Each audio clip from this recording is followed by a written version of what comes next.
I'm a little late, like a few days late, because I was at my grandparents' over the weekend, so I didn't get the chance to make a video, but there is an article in the New York,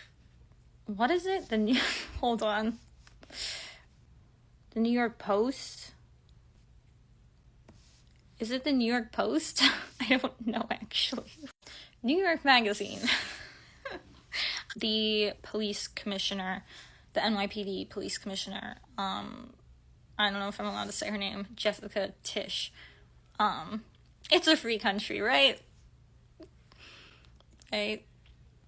She does mention LM in this newly released article, about like halfway through. You kind of have to scroll down a bit before you get to it. But I wanted to talk about it because I think there are some important details here and things that she revealed that I think that we should talk about. Basically, they have nothing. So this is sort of the start of her discussion about LM. We talk about the DNA from the Kind bar in the water bottle, but there are no matches. The surveillance camera network that exists in the city was not much use. There are partial photos of the shooter, which we've seen those. None of them were complete enough for a successful facial recognition match. And the mayor promised that the net is tightening and they were going to find the guy, which that was not true.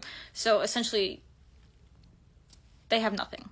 They don't have a guy. They don't have any leads. They have nothing. Then she goes further to admit that she made an unprecedented move, and a bunch of analysts start scouring social media for profiles of young men who looked like the shooter. So this is really actually kind of insane to me because they don't have anything. They don't have a guy. They don't have a suspect. They don't have any evidence. So they start going through people's social medias to find someone who might potentially look like the guy who did this, who has dark hair, is like 5'11", and might have mentioned the healthcare industry on social media. So if that's you, you might have been a suspect in this particular case. So congratulations. And she even mentions that trying to find someone who is hot enough to be the guy in the surveillance footage, which is, again, this is insane that this right here, something she admitted. And right here, she talks about the catastrophic setback, if they didn't find someone, and how long would she have a job if he wasn't caught, and blah, blah, blah, you know, the politics of it all, and, like, not having a suspect, and that's, you know, kind of embarrassing, but... And this is her talking about how he is hotter than... he's hotter than she thought he was gonna be, calling his fan base disgusting. So... I don't know if this whole social media thing is how they ended up getting LM, because we do have the whole story that he was seen or recognized in Altoona by someone at the McDonald's, but the whole thing with the arrest and him being identified, I feel like is a little sketchy, and people have talked about this. There was no press, there was no hullabaloo in or around the McDonald's. We don't have any footage.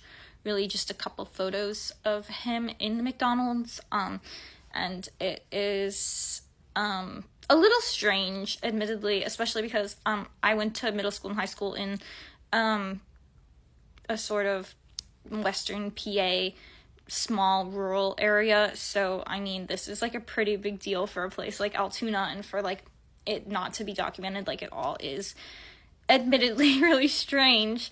And the person who called, because they identified him, did not get the reward money, which, again, is also strange. So I think that there is some question as to how exactly they identified him, because people have mentioned perhaps some not entirely above-board methods by authorities, which, again, I'm not an expert on this. I don't really know anything about it.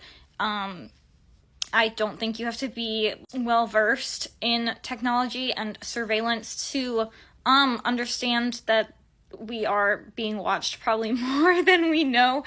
So theoretically, maybe they found LM through social media.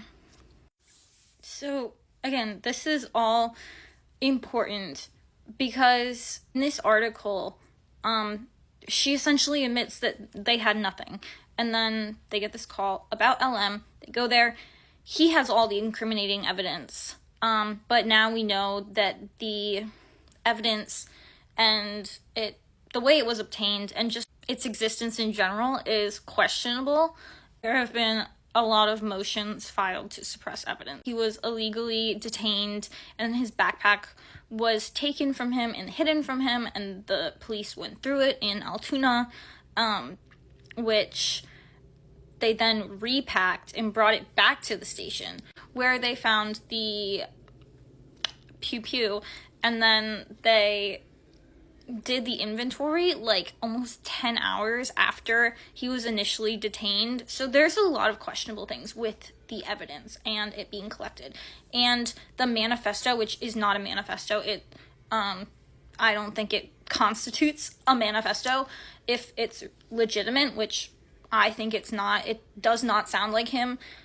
And they're letting him write letters to people and to his supporters and publishing his spreadsheet that he created of the letters that he has received.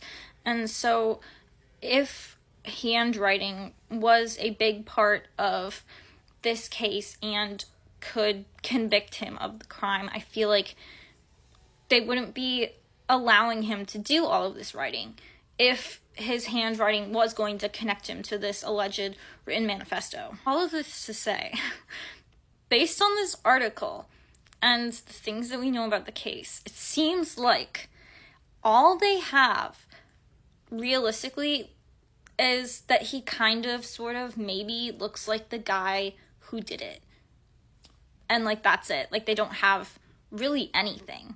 And we know because I've made previous videos studying the guy who did it versus LM. They like really sort of seriously actually don't look alike. So what are we doing here?